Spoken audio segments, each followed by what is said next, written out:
हमारे नासिर भाई ने ये प्रोग्राम अपने भाई मोहम्मद नाजिर हुसैन साहब की शादी के मौके पर सजाया है, मुनाकिद किया।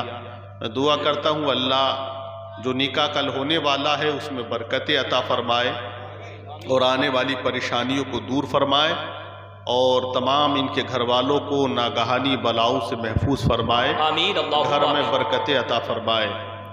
देखिए आज का जो वक्त है पुरफितन दौर, कहते हैं कि क़यामत करीब है, अब ज़्यादा दूर है नहीं।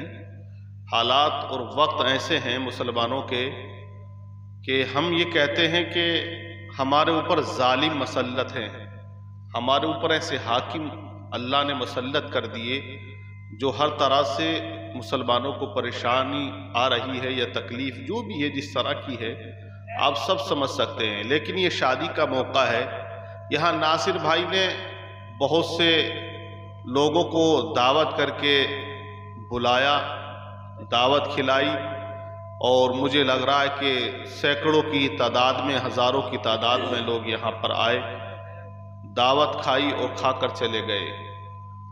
बहरहाल बड़ा अफसोस होता है जब इस तरह की महफिलें देखते हैं, लोग शादी के मौके पर जब जलसा सजाया जाता है और नहीं आते हैं। लेकिन ये याद रखें कि जिस तरह शादियों में आज डीजा, नाच गाना, बाजा, ये तमाम चीज़ें हो रही हैं वो किसी से छुपी हुई नहीं है। और नाच गाने की महफिलों में आवाम का जो जम्मे गफ़ीर होता है वो बेहिसाब होता है। इतने लोग आते हैं कि गिनती आप नहीं कर सकते, जगह तंग पड़ जाए, काफ़ी मामला जो है वो गंभीर हो जाता है। लेकिन सब ये हमारे आमाल हैं जो हमारे आगे आ रहे हैं। बहरहाल शादियों के मौके पे जलसा होना चाहिए। लोग कहते हैं कि जलसा जो है वो 10वां, 3, 40वां में होना चाहिए, शादियों पे नाच गाना होना चाहिए। बहुत सौ की आरज़ू ख्वाहिशें ये होती हैं, लेकिन ये अल्लाह ने एक नेमत अता की है कि इतना अच्छा मकाम ज़िंदगी में अल्लाह अता करता है कि शादी जो होती है वो एक खुशी का मौका होता है। और खुशी के मौके पे हमको शैतान को खुश नहीं करना चाहिए बल्कि रहमान को खुश करना चाहिए। तो ये बड़ा अफसोस होता है जब देखा जाता है कि लोग घरों में सो जाते हैं और ज़िक्र रसूल की महफिल में या नबी के नाम पर नहीं आते हैं। वो शेर फेसबुक पे मैंने पढ़ा था, बड़ा अच्छा किसी ने लिखा कि लोग और मुसलमान तो ये कहते हैं मेरी नस नस में है नबी नबी, मेरी नस नस में है नबी नबी, और मुश्किल से नमाज पढ़ते हैं कभी कभी, नबी का नाम सुनते ही झूम जाते हैं और नबी का हुक्म सुनते ही घूम जाते हैं, आते नहीं हैं। हालात वो हैं मुसलमानों के कि एक बादशाह ने शहर में ऐलान कर दिया कि तमाम अगर शहर वाले मुझसे प्यार करते हो, क्योंकि शहर वालों का समर्थन था, सब कह रहे हम आपसे प्यार करते हैं, मोहब्बत करते हैं। तो बादशाह ने कहा, राजा ने कहा ये कुआं है, कुआं सूख चुका था पानी से। तो बादशाह ने कहा कि अगर तुम मुझसे प्यार करते हो, मुझसे मोहब्बत करते हो तो मेरी मोहब्बत में इस कुएं को दूध से भर देना। पूरा शहर छोटा सा कुआं, कोई बिसात या औकात नहीं थी उसकी। लेकिन आप सब समझ सकते हैं नाम की मोहब्बत अलग होती है और काम की अलग होती है। जब रात हुई और उसने क्या कहा, सुबह आकर देखूंगा, मैं देखना चाहूंगा कि यहाँ पर कितने लोग मुझसे मोहब्बत करते हैं। इस तरह का जब उसने ऐलान कर दिया तो रात जब हुई तो हर आदमी मोहब्बत तो करता था जैसी भी थी। तो उसने जो दूध की बाल्टी घर से लेके निकलना चाहा तो उसकी बेगम ने उसको पकड़ के कहा कि पूरा शहर तो दूध ही डालेगा, तुम एक बाल्टी पानी डालियोगे तो कौन सी आफत आ जाएगी, किसी को पता ना चलेगा, इतना दूध होगा, तुम्हें क्या जरूरत है। अब इत्तेफाक ये हुआ पूरे शहर की औरतों ने अपने हस्बैंड को यही मशवरा दे दिया, सारे शोहरों को, सारे लोगों को। तो सबने दूध नहीं डाला, पानी ही डाला। वो समझ ये रहे थे कि दूध मैं नहीं, दूसरे लोग डाल रहे, मैं तो पानी डाल रहा हूं, एक मैं ही तो अकेला हूं पूरे शहर में। लेकिन पूरे शहर के लोग पानी से कुएं को भर गए। सुबह बादशाह आया और जब आकर देखा तो एक कतरा दूध का ना था, उसमें पानी ही पानी नजर आ रहा था। कल जो लोग दावा कर रहे थे कि हम राजा से मोहब्बत करते हैं, बादशाह से मोहब्बत करते हैं, बादशाह ने थोड़ा सा सबूत मांगा 2-4 लीटर दूध का, तो एक बंदा भी दूध डालने के लिए एग्री ना हुआ। वही हिसाब हमारा और आपका भी है। सब कहते हैं हम नबी का कलमा पढ़ते हैं, लोग कहते हैं नबी की अजमत में मरने मिटने वाले हैं। अरे नबी के नाम पर खाते हैं। आज तुम गोश्त खाते हो, हलाल किसने किया? ये मुस्तफा की अता है जो हमें हलाल गोश्त खाने को मिलता है। आज ये शादियां हैं, निकाह है, ये आज हम कर रहे हैं, किसकी अता है? ये मुस्तफा की अता है। वरना तारीख का चैप्टर आप पढ़कर देखें, जमाने जाहिलियत में निकाहों का तरीका अलग था, शादियों का तरीका अलग था। लोग दोहे वो ऐसे वहशी बने हुए थे, आप अंदाजा लगा सकते हैं कि निकाह का तरीका ये था। एक इंसान कहता था मैं अपनी लड़की तेरे निकाह में दूंगा, तू अपनी लड़की मेरे निकाह में दे दे। तू मेरी बीवी को 4 महीने रख, मैं तेरी बीवी को 4 महीने रखूंगा। बीवियों का अदला बदला कर रहे थे, बेटियों का अदला बदला लोग कर रहे थे। निकाहों की कंडीशन बहुत ज्यादा खराब थी। आप तारीख पढ़े तो देखें, निकाह करने का तरीका लोगों को पता ना था, उन्हें मालूम ना था कि निकाह कैसे किया जाता है। वैशी जानवर बने हुए थे।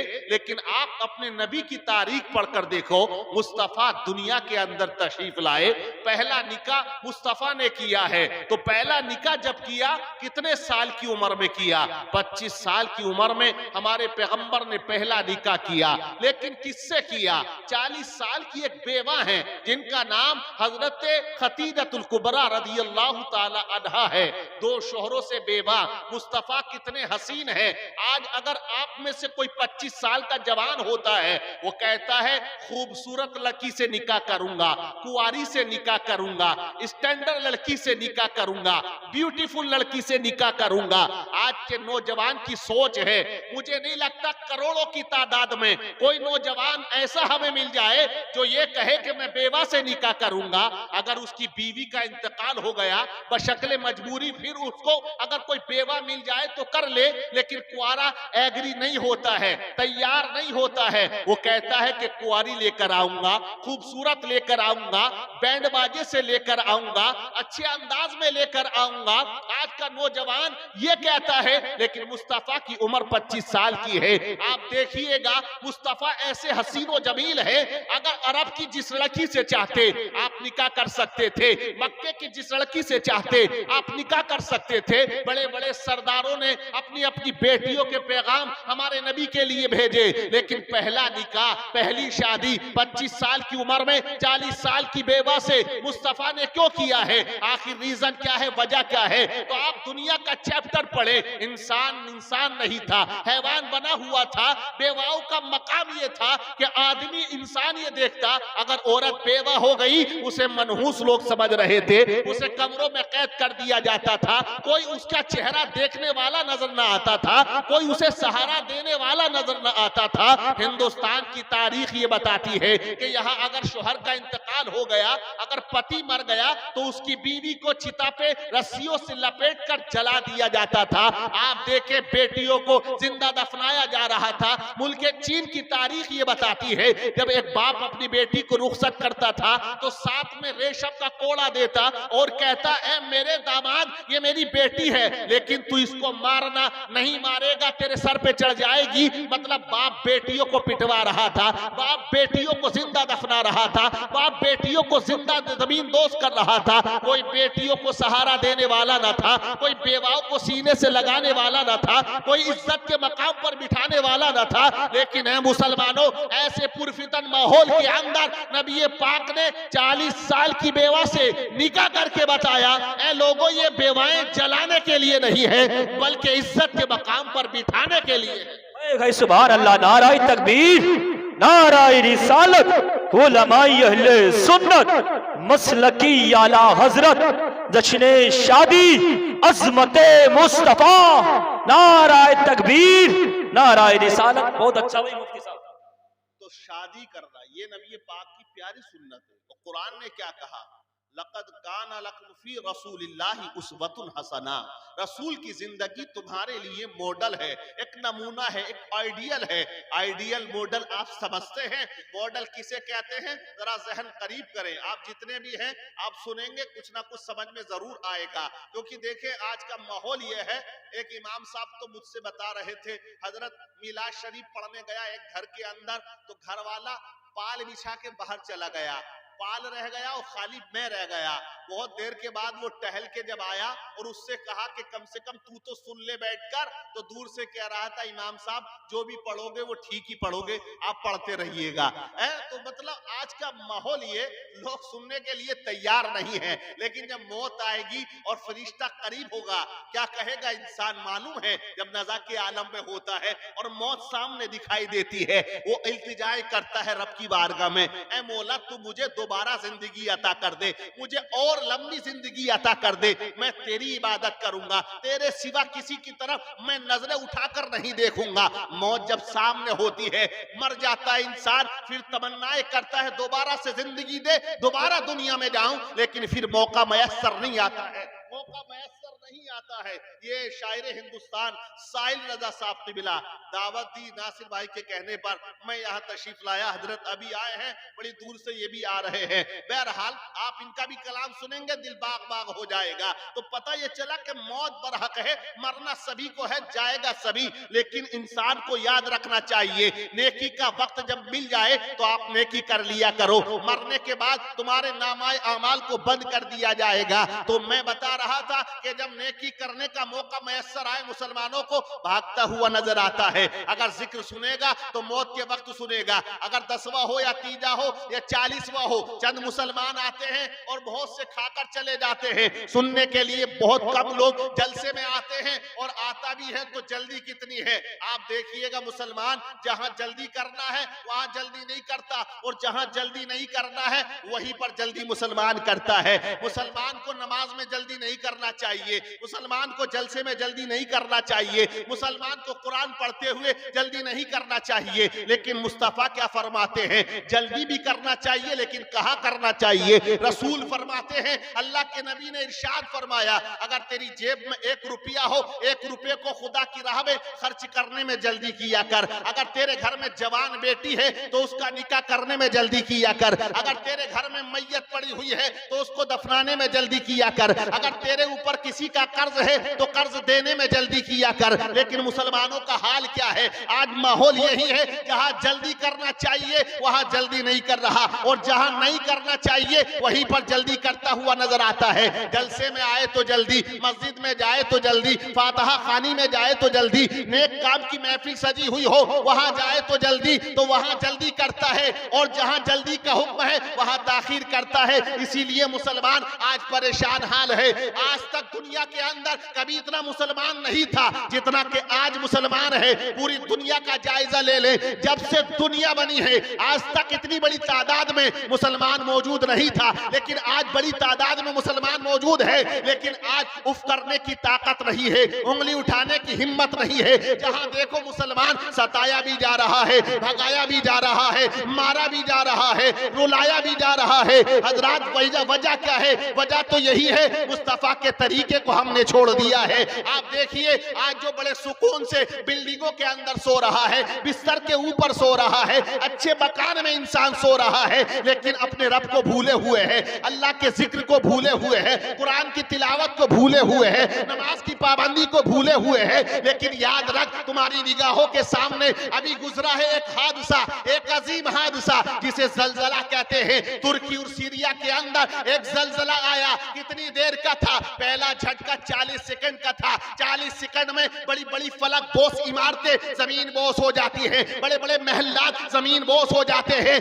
10 बड़े शहर तबाह कर दिए गए 40 सेकंड के अंदर। दुनिया इधर से उधर हो जाती है। ये तो एक हल्का सा जलजला था, 40 सेकंड का जलजला था। लेकिन कुरान क्या कहता है? कुरान कहता है, या अय्युहन नासु तक़ू रब्बकुम इन्ना ज़लज़लता साअति शैउन अज़ीम। ऐ लोगों, अपने रब से डरो, बेशक कयामत का जलजला बड़ा जलजला होगा। जमीन को हिला दिया जाएगा, जमीन अपने बोझ को बाहर फेंक देगी। ये जो पहाड़ है आपको दिखाई देते हैं, ये उड़ते हुए नजर आएंगे। ये सूरज को समेट लिया जाएगा और आसमान को लपेट लिया जाएगा, तमाम चीजों को फना कर दिया जाएगा।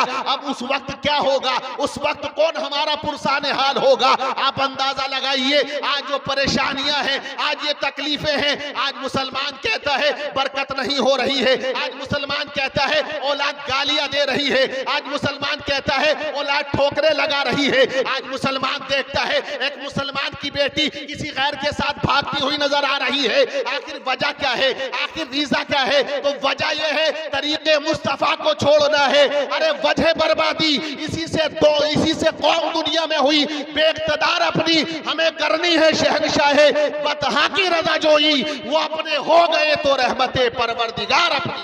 अल्लाह, नाराए तकबीर, नाराए रिसालत, उलमाए अहले सुन्नत मसलकी आला हजरत जश्ने शादी, नाराए तकबीर, नाराए रिसालत।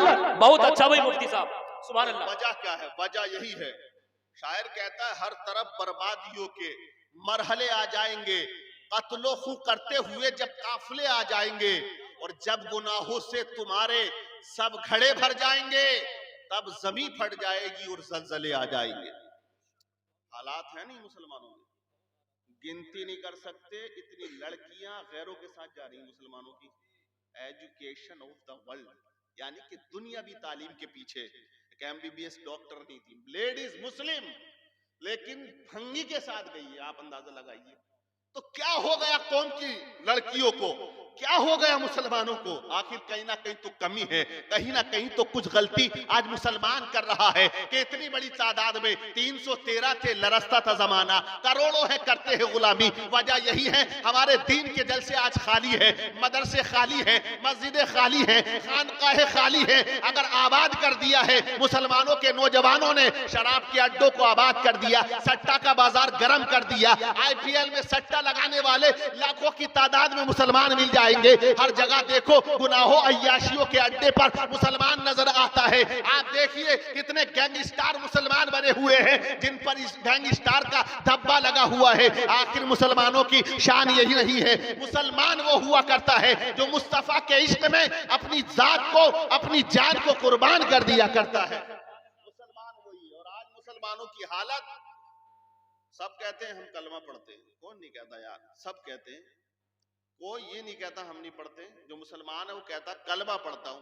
वो किसी भी फिरके का हो, किसी भी अकीदे का रखने वाला हो, वो कहता जरूर है कि कलमा पढ़ता हो, लेकिन कलमा आज मुसलमान पढ़ रहा है कितनी बड़ी तादाद में, फिर परेशान, तकलीफ में मुब्तला, भगाया गया, मारा गया। सबसे जाहिल अनपढ़ कौम अगर हिंदुस्तान में बताया गया तो मुसलमानों को बताया गया। वो मुसलमान जिन्होंने कलम चलाना सिखाया था, वो मुसलमान जिन्होंने बड़ी बड़ी दरसगाहों को कायम किया था, आज जाहिल अनपढ़ गवार बना हुआ है। तो मुसलमानों हालात हमारे हैं। आज हम कलमा पढ़ते, आप पढ़ते हो, लेकिन हमारे असलाफ की तारीख हमारी निगाहों के सामने है। कलमा आप भी पढ़ते हो, मैं भी पढ़ता हूं, और तमाम लोग कलमा पढ़ा करते हैं, लेकिन कलमा उन लोगों ने भी पढ़ा है। उनका कलमा पढ़ना आप देखो, उन मुसलमानों की शान देखो, उनका ईमान देखो। मक्के की सरजमीन पर कलमा पढ़ा था किसने? हजरत बिलाल ने। हजरत बिलाल ने कलमा पढ़ा। आज हमें कोई मार नहीं रहा, सता नहीं रहा। हजरत बिलाल को सताया गया।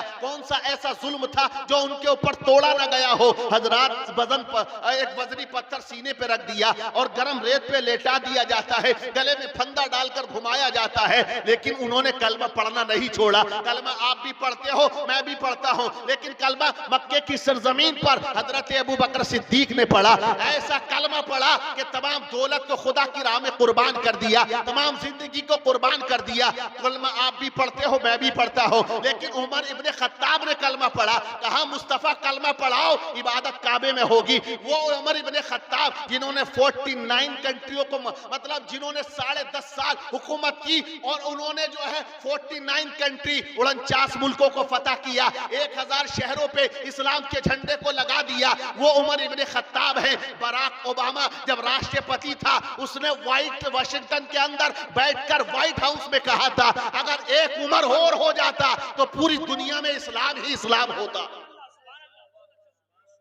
ओबामा जानते हो 10 साल राष्ट्रपति रहा, लेकिन उसने स्टडी किया, रिसर्च किया। और आप देखें इस्लाम, हम मानते इस्लाम को, कुरान हमारे घरों में, मस्जिदें हमारे मोहल्लों में, आजान हमारे घरों में आवाज आती है, इमाम हम रखते हैं, धड़ी और तनख्वाह हम देते हैं, तो नमाज कौन पढ़ेगा? क्या दूसरा आएगा? कुरान कौन पढ़ेगा? क्या दूसरा आएगा? हमको कुरान पढ़ना है, हमें नमाज पढ़नी है। हमने मस्जिद को आबाद किया है, बनाया है, हमें उसको सजदों से आबाद करना है। आज देखे दूसरे लोग हमारे मजहब पे स्टडी कर रहे हैं, रिसर्च कर रहे हैं। अभी अमेरिका का सबसे बड़ा पादरी, कैलिफोर्निया का सबसे बड़ा पादरी 20 साल तक वो स्टडी करता रहा। वो देखना चाहता था कुरान में कोई गलती नजर आए, कोई कमी नजर आए, ताकि मैं दुनिया के सामने रखूं। वो कुरान को इसलिए पढ़ रहा था कि कुरान के अंदर कमियां मुझे मिल जाए और मैं अपने मजहब की इशाअत करूं, अपने दीन की तबलीग करूं, अपने दीन के बारे में लोगों को बताऊं, इस्लाम के नुकसान बताऊं, इस्लाम की कमियां लोगों के सामने रख दूं। लेकिन ऐ मुसलमानों, वही 20 साल तक कुरान पर रिसर्च करने वाला, कुरान पर स्टडी करने वाला, कुरान पढ़ते पढ़ते कुरान का दीवाना हो जाता है और कमली वाले का कलमा पढ़ के मुसलमान हो जाता है। सुभान अल्लाह, नाराए तकबीर, नाराए रिसालत, उलमाए अहले सुन्नत, मसलकी आला हजरत, अज़मते कुरान करीम, बरकते कुरान करीम, जश्न शादी मुफ्ती दिलशाद साहिब क़िबला नूरी, नाराए तकबीर। बहुत अच्छा भाई, सुभान अल्लाह। तो दूसरे लोग कुरान पढ़ें, वो रिसर्च करें, कलमा पढ़ के मुसलमान हो जाएं, हम लोग देखें, हमें सही माना में कुरान याद नहीं, कुरान पढ़ना नहीं, कुरान क्या कहता है ये पता नहीं। करोड़ों की तादाद में मुसलमान हिंदुस्तान में मिलेगा। मेरे नौजवान भाई बैठे हैं, खुद गिरेबा में झांक कर देखें, क्या सही माना में दुआए कुनूत याद है या नहीं, अत्तहियात याद है कि नहीं। ये कमी किसकी है? एक बच्चा इंजीनियर बनता है, एक बच्चा डॉक्टर बनता है, एक बच्चा गवर्नर बनता है, एक बच्चा IPS की तैयारी करता है, एक इंसान वो है तुम में से जो मैकेनिक बनता है, मोटरसाइकिल का या कार का मैकेनिक या ट्रक का मैकेनिक या ड्राइवरिंग वो करना जाता है। आप देखें, क्या वो घर बैठे बन जाता है? नहीं, वो जाता है। अगर उसको बड़ा इंजीनियर बनना है, कॉलेज वो ज्वाइन करता है, कॉलेज में जाकर वो तालीम पढ़ता है, रातों दिन लगन से मेहनत करता है, स्टडी करता है, रिसर्च करता है, तब जाके वो इंजीनियर बन जाता है। डॉक्टरी करता है, 4 साल 5 साल मेहनत करके ट्रेनिंग देता है, 6 साल में डिग्री मिलती है, MBBS हो गया। तो तमाम डिग्रियां हासिल करने के लिए या मोटरसाइकिल का मैकेनिक बनने के लिए मेहनत करनी पड़ती है, कोशिश करनी पड़ती है। लेकिन हम मुसलमान हो गए, हमने पूरी जिंदगी में कभी हमने नमाज के लिए कोशिश ना की कि नमाज की तैयारी कर ले, नमाज जनाजा कैसे पढ़ी जाती है ये हमने कभी तैयारी ना की, कुरान की तिलावत कैसे की जाती है ये कभी हमने तैयारी ना की। निकाह का मौका आ जाता है, हमें मसाइल सीखने चाहिए, तलाक कैसे होती है, किस तरह से बीवी के हुकूक होते हैं, हमने कभी तैयारी ना की। आज मुसलमानों का हाल ये है, नौजवानों का हाल ये है, 10 गाने सुनो बता देगा, फिल्मों के नाम बता देगा, हीरो का नाम बता देगा, लेकिन इस्लाम के कौन कौन हीरो हैं उनका नाम हमें पता नहीं है। अबू बकर सिद्दीक इस्लाम के हीरो हैं, उमर फारूक आजम इस्लाम के हीरो हैं। तो बता रहा था कलमा आप भी पढ़ते हो, मैं भी पढ़ता हूं, लेकिन कलमा हजरत अली ने पढ़ा। जब पढ़ा कलमा, इस्लाम की बका के लिए तलवार निकाली हजरत अली ने, न जाने कितनों को फिन्नार करके इस्लाम के झंडे को लहरा दिया। हजरत उस्मान गनी ने कलमा पढ़ा, लेकिन जब कलमा पढ़ा 12 साल तक खिलाफत के ओहदे पर रह के इस्लाम के पौधे को सींचते रहे। कलमा आप भी पढ़ते हो, मैं भी पढ़ता हूं, लेकिन कलमा गौसे आजम ने जब पढ़ा तो आप देखिए 40 साल तक ईशा के वुजू से फजर की नमाज पढ़ी है, 15 साल एक पैर पे खड़े होकर कुरान की तिलावत करते रहे, 25 साल दरियाओं के किनारे रहकर अल्लाह की इबादत करते रहे। कलमा हमने पढ़ा, आपने भी पढ़ा, लेकिन कलमा ख्वाजा गरीब नवाज ने भी पढ़ा है। लेकिन आप देखें, हिंदुस्तान आए, अपने वतन को छोड़कर, अपने मुल्क को छोड़कर, अपनी दौलत को छोड़कर, आप देखें कलमा हम भी पढ़ते हैं, आप भी पढ़ते हो, लेकिन कलमा मखदूम अशरफ जहांगीर सबनानी ने पढ़ा, 10 साल तक प्राइम मिनिस्टर रहे, लेकिन ठोकर लगा दी, बादशाहत को छोड़कर हिंदुस्तान आए, ना जाने कितने लोगों को तौहीद का जाम पिलाकर दुनिया को पैगाम दे दिया कि दौलत छोड़ी, शोहरत छोड़ी, सारा खजाना छोड़ दिया, इश्क़े नबी में दीवानों ने राज घराना छोड़ दिया। नाराए तकबीर, नाराए रिसालत, उलमाए अहले सुन्नत, मसलकी आला हजरत, जश्न शादी, नाराए तकबीर, नाराए रिसालत। बहुत अच्छा भाई, सुभान अल्लाह। तो जलसा नासिर भाई ने किया, बहुत अच्छा काम किया, इतना अच्छा किया कोई आए ना आए कमली वाले की दावत कर दी। फरिश्तों का नुज़ूल है। और ये याद रख लें, जिस घर के अंदर ढोल बजता है, डीजा बजता है, वहां सिर्फ इंसान नहीं होते। रिवायत में है 70-70 मील के शयातीन भी इकट्ठे हो जाते हैं, औरतों को तकते हैं, वो शयातीन औरतों पे हावी होते हैं। तजुर्बा कीजिएगा, शादी के बाद बच्चों की तबीयत का खराब होना, औरतों पे पेशी आना, किसी बला का उसे लिपट जाना। बारहा हमने खुद उनको जो पेशी आती है बक्कारते बोलते ना, वो बोलते हैं तो बताते कि फला शादी में गई थी, क्रीम लगाया था बहुत, फैदल लवली भैंस पाउडर लगाया था बहुत, उसकी वजह से जो है हम इस पर माइल हो गए, फिदा हो गए। तो ये क्या है? बालों का खुला रखना। अरे है ना, बालों का खुला रखना। ये औरतें घूमती हैं, ये बालों का खुला रखना, औरत का बेपर्दे के आलम में स्नान करना, गुस्ल करना, ये तमाम पाबंदियां हैं इन पर। अगर इनको उन बलाओं से बचना है, इन वबाओं से बचना है, इन जिन्नासों से बचना है, तो जो शरीयत ने तरीका दिया है उस तरीके पे अपना लेगी, कोई जिन या कोई भूत इसके करीब नहीं आएगा। मौत बरहक है। नाजिर भाई मुबारकबाद के लायक है, दूल्हा साहब बैठे हुए हैं माशाल्लाह, और ना हमने देखे दूल्हे तो अलग ही गुल खिलाते रहते हैं, है ना। अरे देखिए, लाइफ में 3 मौके हैं, 3 मौके ऐसे आते हैं कि सब इंसान को देखते हैं, उसके बाद कोई इतनी तवज्जो से नहीं देखता। एक मौका जिंदगी में इंसान के तब आया जब ये पैदा हुआ। जब पैदा होता है तो देखते हैं, परिवार वाले भी, रिश्तेदार भी, कैसा बच्चा है, कौन है, क्या है, देखते हैं। एक मौका। और दूसरा मौका इंसान की जिंदगी में तब आता है जब ये दूल्हा बनता है। तो मोहल्ले की औरतों ने देखा तो है, लेकिन जब दूल्हा बन के निकला तो सब देखते हैं कि देखे कैसा लग रहा है। बारात पहुंची वहां भी देखते हैं। तो दूसरा मौका है। और तीसरा मौका मेरे भाई और आता है, जब दुनिया से इंतकाल होता है तब सब देखते हैं कि आज जा रहा है।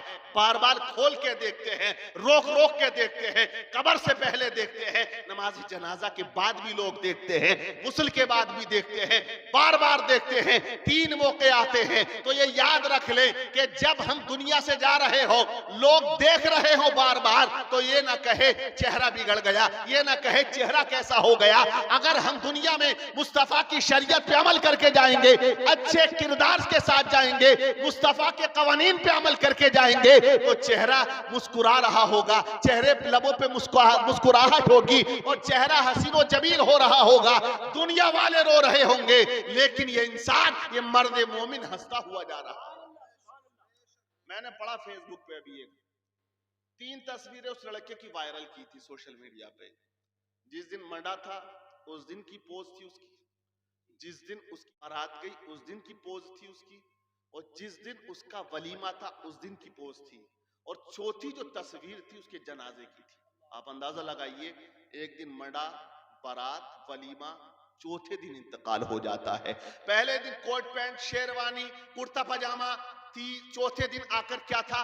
कफन में लिपटी हुई लाश। हजरात अंदाजा लगाइए क्या गुजरी होगी। क्या उस दूल्हे ने कभी सोचा?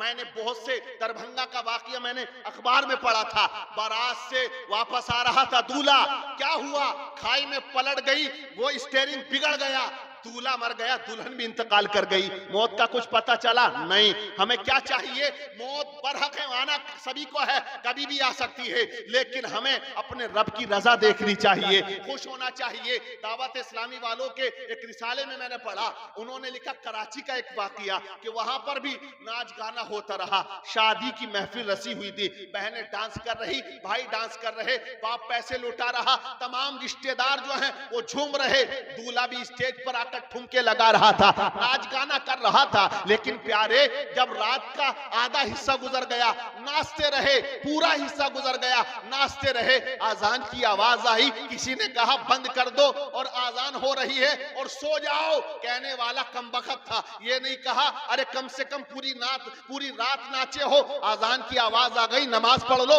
ये कह रहा सो जाओ, जल्दी उठना, बारात जाएगी। तमाम लोग चले गए, दूल्हा भी अपने कमरे में चला जाता है। लेकिन मुसलमानों, दिन के 12 बज गए, दूल्हे का दरवाजा ना खुला, लोग परेशान थे कि देखो हो सकता है रात की थकन की वजह से इस दूल्हे की नींद नहीं खुली हो, इसलिए दरवाजा खटखटाया गया, जोर से खटखटाया गया, लेकिन दरवाजा ना खुला। आखिर खिड़की को तोड़कर अंदर जब किसी को भेजा तो क्या देखा, दूल्हा बिस्तर पर फैला हुआ है और उसकी रूह निकल चुकी है, उसका इंतकाल हो चुका है। अब आप जरा सीने पर हाथ रख के जवाब देना, वो दूल्हा जो रात भर नाचता रहा, रंडियों की तरह पैसे लुटाता रहा, आज वो जब मरा इस हाल में मरा नाचते हुए, अब उसका अंजाम क्या हुआ होगा, उसका हिसाब क्या हुआ होगा। वो इंसान जो दूल्हा बनने वाला था, शेरवानी पहनने वाला था, अब वो शेरवानी नहीं पहन रहा है, अब उसको कफन पहनाया जा रहा है। वो दूल्हा जो बारात लेकर मैरिज हाल जाता, वो मैरिज हाल नहीं जा रहा है, अब उसका जनाजा कब्रिस्तान जा रहा है, अब उसका ठिकाना कब्र बना दिया गया है। इसीलिए दुनिया के अंदर इस तरह से जीते रहो कि जैसे एक मुसाफिर होता है कि उसकी मंजिल न जाने कब कहां खत्म हो जाती है, इसी तरह हमारी जिंदगी की सांस न जाने कब खत्म हो जाए। अगर शादी करो तो मुस्तफा की रजा देखो, अपने रब की रजा देखो कि हमारे मुस्तफा ने निकाह कैसे किया था। हम भी निकाह करते हैं, मुस्तफा ने भी निकाह किया है। आज हम अपनी बेटियों का निकाह करते हैं हीरो की तरह, कभी किसी हीरोइन की तरह, तो क्या करते हैं, किसकी नकल करे, विराट कोहली की नकल करे दाढ़ी में, धोनी की नकल करे बाल रखने में, फला हीरो की तरह पैंट पानी है, तो इसे कहते हैं नकल करना, इत्तबा करना। इंसान नकल करता है, इत्तबा करता है, किसी की पैरवी करता है। जानवर नकल नहीं करते, इत्तबा नहीं करते। आप देखें जैसे हिंदुस्तान का कौवा काए काए करता है, वैसे ही अमेरिका का कौवा भी काए काए करता है, इंग्लिश नहीं बोलता। जैसे यहाँ की बकरी घास खाती है,